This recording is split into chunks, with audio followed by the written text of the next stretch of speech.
Hello Year 7 and welcome to your next lesson all about medieval life. Today we're going to be concentrating on how crimes were punished in medieval England. So, hope you enjoy it. Let's get cracking. So, on this next slide you can see some questions that actually relate to the previous lesson. And if you remember, something that I asked you to do in preparation for this lesson was to have a go at trying to find the answers to these particular questions. And I said that most of them were actually in your knowledge organiser, or definitely in the knowledge that you gathered from last lesson, from the PowerPoint and from answering the questions using the textbook scans. So what I'd like you to do is just pause the video, check your answers, tick them if you've got them right, do any spelling mistakes or spelling corrections that you need to do, or make any changes if you put in the wrong thing, and if you've left any of them blank, make sure you put in the correct answer as well.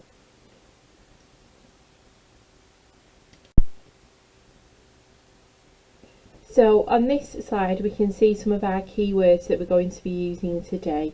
So the first one is something that we called a stock, or stocks if there's more than one, and this was a punishment for petty criminals, so people that have done something wrong but it wasn't too serious. And what it was a wooden board, and you would put your hands and your head through it, and then your hands and head would be kind of locked in place, and you would have to stand there normally whilst people threw things at you like rotten vegetables or rotten fruit, maybe stale bread, things like that.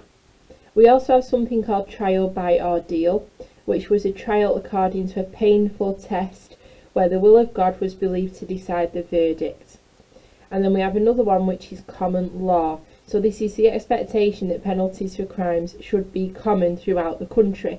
And that's kind of the foundation of our legal system. So if you commit burglary, or you commit something more serious like murder, then there'll be a set of sentences that you can get given which are appropriate to your crime. Okay? So on this next slide what we can see is an actual picture of a stock. So you can see what we were talking about before, where you've got someone with their hands and their head through it, and they're just standing there waiting for people to start throwing things at them. So it wasn't so much that it was really painful, it was more about humiliation, because you would have been put in a stock somewhere really public, like maybe in the middle of a market square, where every single person could walk past and see you, and even if they didn't throw anything at you, then it was that idea that they could look at the fact that you'd done something wrong and they could kind of laugh at you for being in that position. So it was about public humiliation. It's a little bit like the modern equivalent of if you see people doing community service, kind of picking up litter in the street. It's that idea, it's supposed to humiliate them and let people know that they've done something wrong. So on this next slide we can see two more different types of punishments.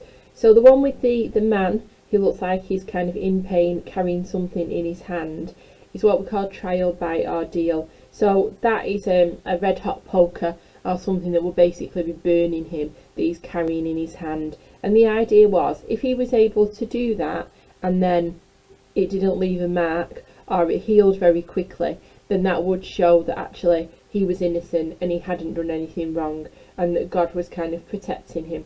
Whereas if he did it and he got a really bad burn and it really damaged his hand or it got infected or anything like that, it was this idea that it was God saying that he's done something wrong and he's being punished. So they were punished by having to do something really painful, and it was normally carried out in a church or maybe in another kind of important building where the people who were in control of that particular area of land or that particular town or whatever village, wherever it might be, could actually watch. So these will be carried out by the magistrates, who were normally the noblemen or the barons of that particular area.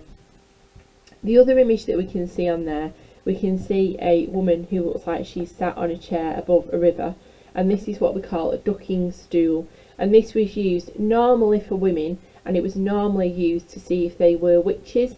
So the idea was that if you were tied to this chair and you were dumped into the river and you were kept underneath for a good few minutes, longer than really you should be kept underwater, then if you survived, then that showed that you were guilty because you were a witch and you'd used witchcraft to survive. If you drowned, then it showed that you were innocent.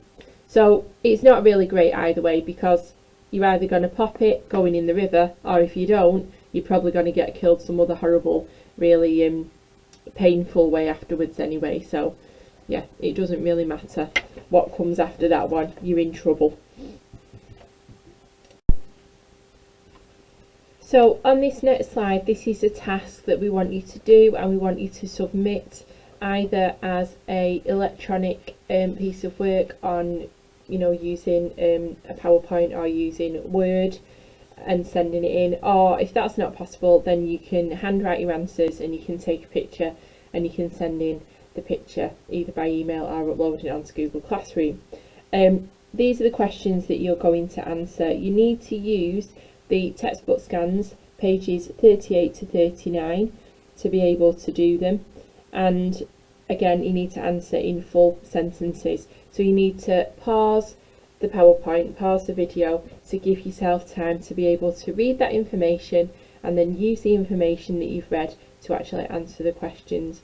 Remember that the questions actually go in order of the information in the textbook. So the first paragraph is where you should find the answer for the first question, the second paragraph for the second question, and so on.